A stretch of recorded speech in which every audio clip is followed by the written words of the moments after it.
आज 10वें दिन उत्तराखंड के सिलक्यारा से शुभ समाचार मिला है। एक नई पाइपलाइन डालने से अब रेस्क्यू टीम का ट्रैप्ड लोगों से डायरेक्ट कनेक्शन हो गया है। गुड न्यूज यह है कि टनल के अंदर सभी स्वस्थ हैं, सुरक्षित हैं, उनसे संपर्क किया जा रहा है और कुछ देर पहले उन्हें पाइप के जरिए खाना पहुंचाया गया। और अब जो हम आपको तस्वीर दिखाएंगे, ये पैकेट्स जो आप देख रहे हैं, ये जो पैकेट्स आप देख रहे हैं मजदूरों को भेजे गए। थोड़ी देर पहले उनके लिए डिनर के लिए 50 पैकेट्स भेजे गए उस टनल में और खाने के में इस समय पुलाव, रोटी और ग्रेवी वाली सब्जी दी गई है। एल्यूमिनियम फॉइल में पैक करके इन्हें तेज प्रेशर से मजदूरों तक पहुंचाया गया है। कल से बोतल में पौष्टिक खाना भी भेजा जा रहा था, लेकिन पाइप में बोतल फंसने से अब एल्यूमिनियम फॉइल में पैक करके खाना दिया जा रहा है। ये अब कोशिश ये की जा रही है क्योंकि उनके पास हेल्दी डाइट उनको मिल पाए। वैसे उत्तरकाशी के टनल में जो रेस्क्यू ऑपरेशन चल रहा है उसमें कितना समय और लगेगा, इसके बारे में स्थानीय प्रशासन की ओर से अभी तक कुछ भी नहीं बताया जा रहा है। लेकिन केंद्रीय सड़क और परिवहन मंत्रालय के सचिव अनुराग जैन और नेशनल डिजास्टर मैनेजमेंट अथॉरिटी के member retired lieutenant general Syed अता हसनैन ने कहा कि जो भी बेस्ट ऑप्शन है वो किया जा रहा है और अगर सब कुछ प्लान के मुताबिक चला तो 2 दिन के अंदर सभी मजदूर बाहर होंगे। सभी को एक एक करके कैमरे पे दिखाओ और कैमरे पे पता चल जाना चाहिए हम आपको यहाँ से देख रहे हैं। आप ठीक हो? हाँ ठीक है कैमरा सारे लोग ठीक है तो कैमरे में अपने आप को दिखाएं, हाथ खड़ा करें, अच्छे से मुस्कुराएं, हम तुम्हारे पास जल्दी पहुँचेंगे, घबराए नहीं। पिछले 10 दिनों से जिस तस्वीर का इंतजार था, आज वो एक नई उम्मीद लेकर आई। मजदूर किन हालात में हैं, कैसे हैं, ये सेफ हैं, इन तमाम सवालों के जवाब टनल के अंदर से आई इन तस्वीरों ने दे दिया।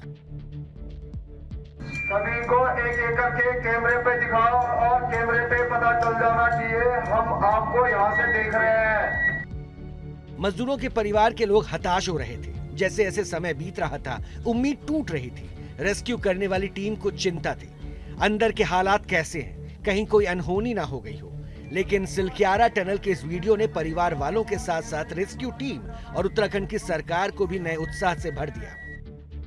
जो हमारे अन्य जो ऑगर मशीन चल रही है या अन्य जो भी ऑप्शन है, 2-3-4 ऑप्शन, उनमें से कोई भी ऑप्शन हमारा सबसे पहले जो भी सक्सेस हो जाए, तो हमारा यही है कि जल्दी से जल्दी सभी हमारे श्रमिक भाई सकुशल बाहर निकले। और माननीय प्रधानमंत्री जी प्रत्येक दिन इसकी पूरी जानकारी ले रहे हैं और हर संभव उनके स्तर से भी यहाँ पर सहायता के लिए कहा गया है। सभी एजेंसियाँ लगी हुई हैं, सभी लोग अपना बेड सफर देने के लिए काम कर रहे हैं। टनल में फंसे सभी मजदूर ठीक हैं, उनकी गिनती भी की गई। कैमरे पर बारी बारी सभी ने रिस्पॉन्स किया। टनल में मजदूरों तक रास्ता बनाने के लिए वर्टिकल ड्रिलिंग का काम भी शुरू हो गया है। ड्रिलिंग करने वाली 3 मशीनें पहुंच चुकी हैं। 3 बड़े-बड़े ट्रक के जरिए वर्टिकल ड्रिलिंग को सिलक्यारा लाया गया है। इनको सुरंग के ऊपरी हिस्से तक पहुंचाने के लिए बीआरओ ने ऊंचे पहाड़ तक अस्थायी सड़क निर्माण किया। माना यह जा रहा है कि कल यहां पर से ड्रिलिंग शुरू हो जाएगी और इस ड्रिलिंग के जरिए वर्टिकल ड्रिलिंग जो होगी, वहां से जो प्लान बनाया गया है उससे इस टनल के अंदर पहुंचा जा सकेगा। ड्रिल करने का प्रोसेस वही होगा। एक बड़ी मशीन जिसको ड्रिल करने के लिए मंगाया गया है, वो जो है इसी पहाड़ के रास्ते ऊपर तक जाएगी और ड्रिल प्रोसेस को अंजाम देगी। वर्टिकल ड्रिलिंग के बाद जिन पाइप को उसमें डाला जाएगा, वो बड़े बड़े पाइप भी टनल तक लाए जा चुके हैं। ओडिशा से आर्मी की मदद से इन्हें पहले देहरादून के जॉली ग्रांट एयरपोर्ट तक लाया गया, वहां से फिर 8 ट्रक में इन पाइप को टनल तक लाया गया है। We're going to bring the 41 men out. It might take a little time. We're going to get it done. मजदूरों को जल्द से जल्द सही सलामत रेस्क्यू के लिए एक साथ 6 प्लान पर काम चल रहा है, लेकिन हॉरिजॉन्टल और वर्टिकल ड्रिलिंग के जरिए मजदूरों तक पहुंचने की उम्मीद की जा रही है। इसलिए टनल के ऊपर पहाड़ पर वर्टिकल ड्रिलिंग का काम भी शुरू होने वाला है। दूसरी ओर मलबे के अंदर सुराख करने का काम भी अमेरिकी ऑगर मशीन से युद्ध स्तर पर शुरू हो चुका है। अंदर पाइप्स जा रहे हैं लगातार और बताया जा रहा है कि जो पहले 24 मीटर की पाइप थी वो अब धीरे धीरे 30 मीटर तक अंदर जा रही है और उसके बाद में 5वीं के बाद 6ठी और 7वीं पाइप भी अंदर रख दी गई है और पाइप का जो साइज है वो 900 डाया है और 700 डाया, 800 डाया और 600 डाया की पाइप अंदर पहुंचाई जा रही हैं। यानी कि ये विकल्प सबसे बेहतर माना जा रहा है और इसके आधार पर रेस्क्यू जल्द से जल्द शुरू किया जाएगा।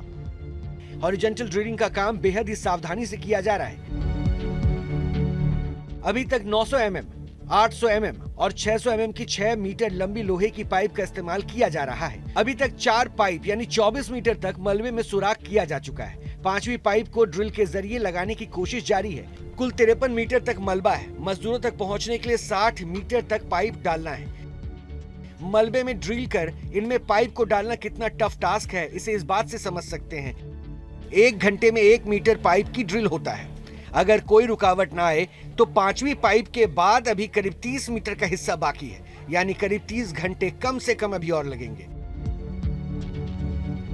और रेस्क्यू टीम को किसी भी आपात स्थिति से बचाने के लिए सिलक्यारा सुरंग के मुहाने के अंदर 40 मीटर तक के खतरनाक हिस्से को सुरक्षित कर लिया गया है। रेस्क्यू में जुटी टीम की सुरक्षा के लिए अल्टरनेटिव माइक्रो टनल बनाई गई है। किसी भी इमरजेंसी में बचाव टीम इस अल्टरनेटिव माइक्रो चैनल में 40 मीटर के हिस्से से सुरक्षित बाहर आ सकती है।